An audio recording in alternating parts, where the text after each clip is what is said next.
Today I want to draw yet another analogy between gravity and electricity. We've talked about gravitational force versus electric force. The equations are real similar, both inverse square relationships, right? Magnitude is different, directions are different, but there's a lot of similarities still between gravitational force and electric force. There's also a lot of similarities between gravitational field and electric fields. Equations are real similar. The ideas of the fields are real similar. Today, what I want to talk about is energy. And I'm going to relate, once again, electric energy to gravitational energy or gravitational potential energy. I want to draw a picture first, a picture that you've seen many times in Physics 20. And I want to go through the quick analysis of how we would deal with that again. This is a car, let's say, at the top of a hill that's at rest, 0 meters per second. Let's say it's at a height of 20 meters above the ground, or at least above the bottom of the hill. Let's say we want to find the speed of the car at the bottom of the hill. How would you guys go about doing that? You guys remember that? Yeah. You had a question almost exactly like this on your final exam, for heaven's sakes, in Physics 20. Okay, we all know how to do this. You guys did a good job on this in Physics 20. When we have one of those roller coaster problems from Physics 20, what do we do? What's the concept that we use? Yeah, I'm going to say the initial energy equals the final energy. The initial energy equals the final energy. This is what law that we learned about in Physics 20, and even that we learned about a little bit in Science 10. Yep. Good, it's the law of conservation of energy. Now, what kind of energy does this car have at the top of the hill? It's got potential energy, mgh, right? Is that it? Yeah, it's not moving. It's got a height, so it's got potential. It's not moving, so it doesn't have kinetic. That's it, just mgh. What kind of energy does the car have when it reaches the bottom of the hill? Got it? Kinetic energy because it's moving. It doesn't have any potential energy anymore because it doesn't have any height anymore. There's no potential for it to fall any further because it's on the ground now. Make sense? Like, you guys have seen this, and you guys did a really good job on this in Physics 20. In essence, we have a situation here where we're losing potential energy. Potential energy is decreasing. We're gaining kinetic energy. The kinetic energy is increasing. What doesn't change in this whole deal? Well, the total energy. The total energy is staying the same. As one goes up, the other goes down, right? What else doesn't change? Well, the gravitational force doesn't change. The gravitational force is constant on this thing the whole way down. In addition to that, the gravitational field doesn't change. It's 9.81 meters per second squared, or 9.81 newtons per kilogram the whole way down. Got it? Just to review, right? Just to review so far. I want to draw another picture now and draw the connection between what we're doing in this unit versus what we did last year, though. We'll draw two parallel plates here. Let's make the top plate positive and then bottom plate negative, although we could easily reverse that and the same analysis would apply. I'm going to draw a positive charge right here nearby the positive plate. I'm going to give it an initial speed of 0 meters per second, just like the car going down the hill. I don't know about you, but when I'm trying to solve one of these problems like this, I can picture it. I can see in my mind this car going down the hill. I can close my eyes and I can literally see the color of the car and the type of car that it is rolling down the hill. I can easily visualize it, but I can't so easily visualize this one. Yeah, I can look at the picture and I can remember what the picture that I've drawn on paper looks like, but I can't truly visualize it. So what I'm going to do here is not even try. Not even going to try to visualize a charged particle accelerating from one plate to the other. What I'm going to do is visualize a car going down a hill. This car speeds up as it goes down the hill. This positive particle speeds up because it gets repelled by the positive plate and attracted to the negative plate. This particle speeding up is like the car going down the hill. And that's the way from here on out, every time I see a question involving a charged particle speeding up, then I'm going to think about it. I'm going to think of it as a car going down the hill. What kind of energy does the car have at the top of the hill? What kind of energy does a car have when it's at rest at the top of a hill? Potential energy. Except I'm not going to call it MGH potential energy anymore. I'm going to call it QV potential energy. That's electric potential energy, not gravitational potential energy. That comes from an equation on your data sheet.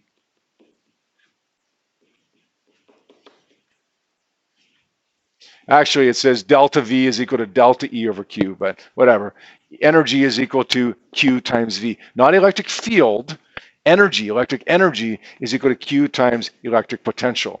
So we're still saying it's potential energy as the car is about to accelerate, but because it's a charge, we're going to say it's electric potential energy instead of gravitational potential energy.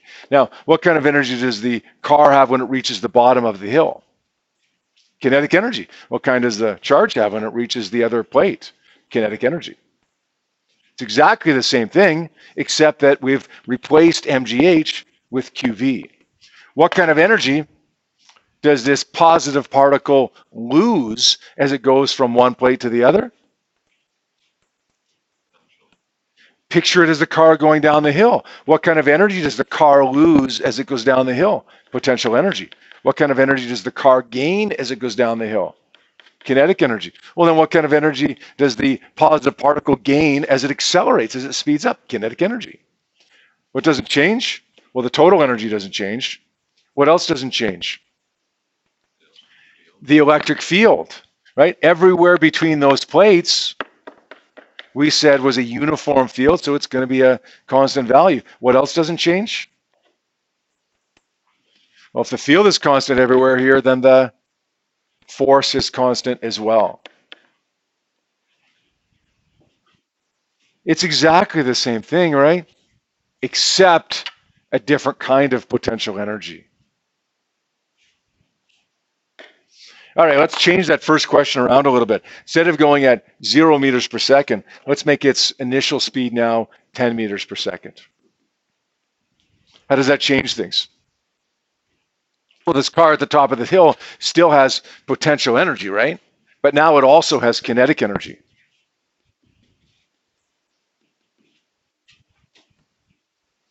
And of course, that's equal to the kinetic energy at the bottom of the hill, right? You still lose potential, you still gain kinetic, just that we started off with a little bit of kinetic in the beginning here, right? But we still gain kinetic and we still lose potential. And of course, the total energy doesn't change, neither does the force of gravity and the gravitational field. What about over here if we change the initial speed to, let's say, 10 meters per second or some other value? Well, we still got potential energy because it's like the car speeding up going down the hill. And when charged particle speeds up, it starts off with potential. But because it starts with an initial velocity, it also starts off with kinetic energy. Of course, it ends on the other side of this gap with kinetic energy. What if I do one more thing? What if this time I don't want to find the speed of the car at the bottom of the hill, but rather I want to find the speed of the car halfway down the hill? The initial conditions of this car haven't changed, right? We've still got kinetic and still got potential. But the final, do I have kinetic now? At the end of it, when it's halfway across? Yeah. Yeah, exactly. It's sped up still. It's still moving. We've still converted potential to kinetic energy. We just don't have as much kinetic energy as we would have had if we had made it all the way down the hill. Therefore, if we don't have as much kinetic, then we still must have some potential energy. Over here, what happens if we want to find the speed of this positive particle when it's gone halfway across? Let's say the potential difference between the plates is 20 volts here. We've still got potential and kinetic energy at the beginning, but now when we're halfway across, it's moving, but we still have potential energy as well. Remember, it's like the car going down the hill. What would be the initial height right here? What would be the initial height in the first problem? 20 meters, right? What would be the final height? Halfway down is 10 meters, right? What would be the initial potential, the initial energy per coulomb of charge here? 20 volts. What would be the final potential when we've gone halfway across?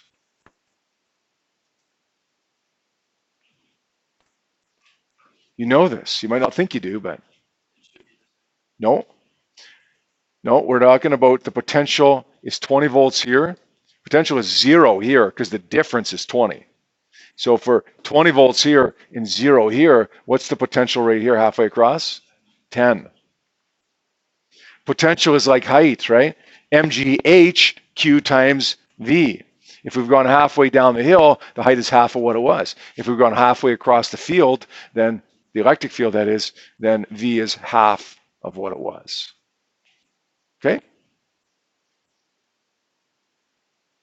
We're going to do an example in a minute here, and it's going to involve an electric charge speeding up. Okay? Any time from here on out where you see a charged particle speeding up, you need to think of it. You need to picture the car going down the hill. Okay? Picture what kind of energy do I have at the top of the hill, the bottom of the hill, and then do what you do. Let's take a look at that example. All right, in this example, we have an electron released at a speed of 1 times 10 to the 5 and a negatively charged plate.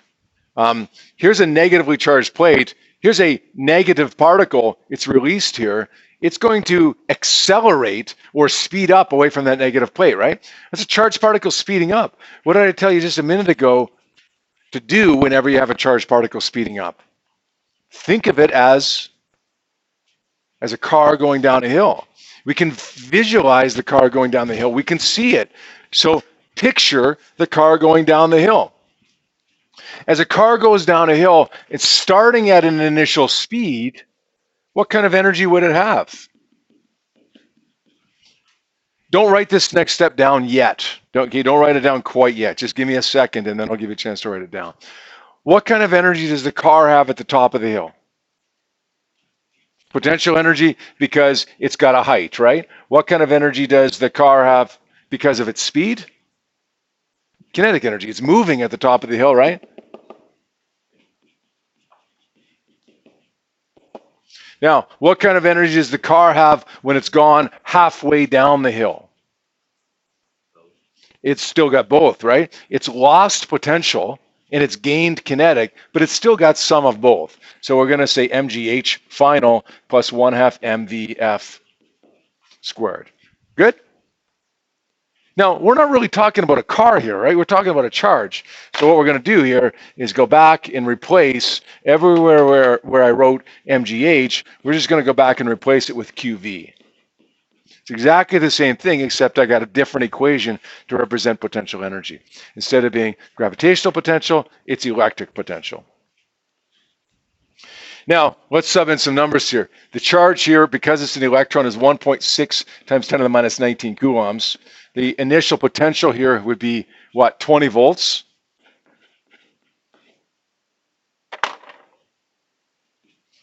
The mass of the electron is given to us on our data sheet. And the initial speed is 1 times 10 to the 5.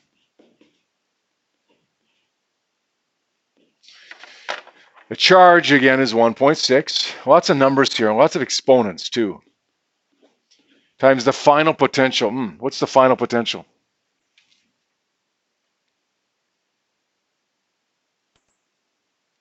Right? 10. Yeah, we started off with 20. We're halfway across. The final potential is going to be 10 volts. Now, some of you may have noticed at this point that we could have said the initial was 10 and the final was 0. As long as the difference in potential is 10 between the start and the finish, it didn't really matter. Probably easier to think of it like this, though. Start with 20, end with 10.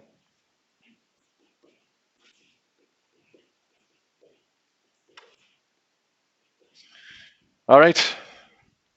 Let's do our thing. 1.6 times 10 to the negative 19 times 20 is, let's figure this out here.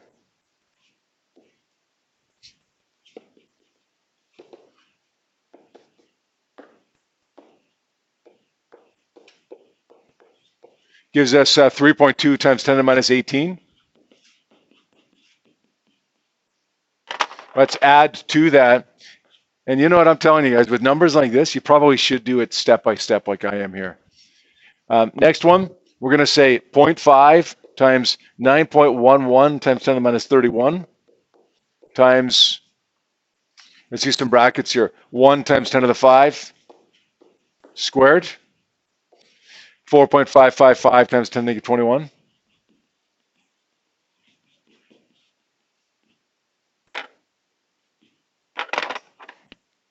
Let's figure out the right side here. 1.6 times 10 to the minus 19 times 10 gives me 1.6 times 10 to the minus 18 plus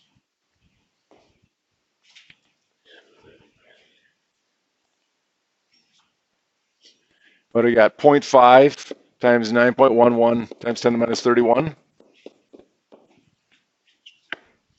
4.555 times 10 to the minus 31 times VF squared. Okay, let's combine these numbers now. Left-hand side, we got 3.2 times 10 to the minus 18 plus 4.555. Whoops. What am I doing here? Let's try that again. 3.2 times 10 to the minus 18 times 4.555 times 10 to the minus 21. Is that right? Should have been plus, right? Is that right?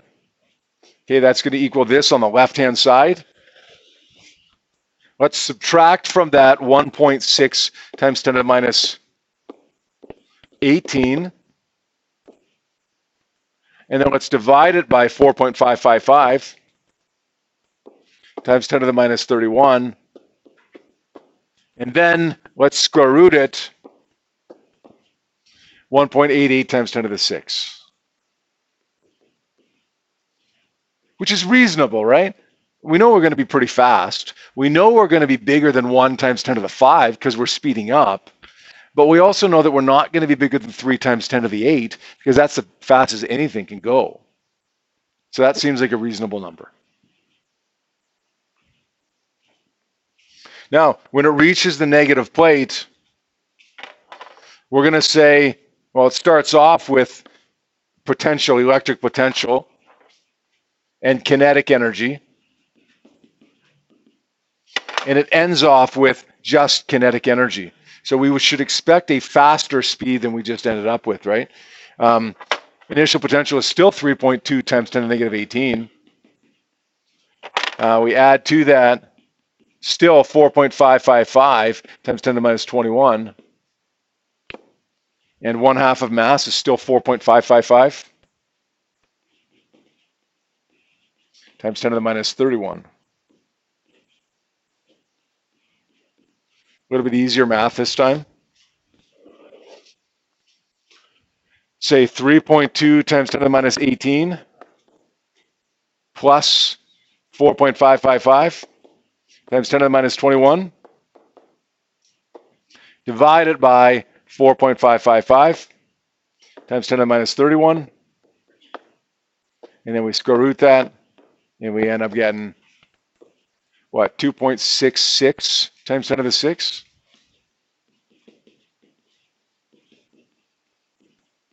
It's faster than the one we just got. Should be, right? Because now we're all the way across. But it's still smaller than 3 times 10 to the 8 meters per second, so it's reasonable.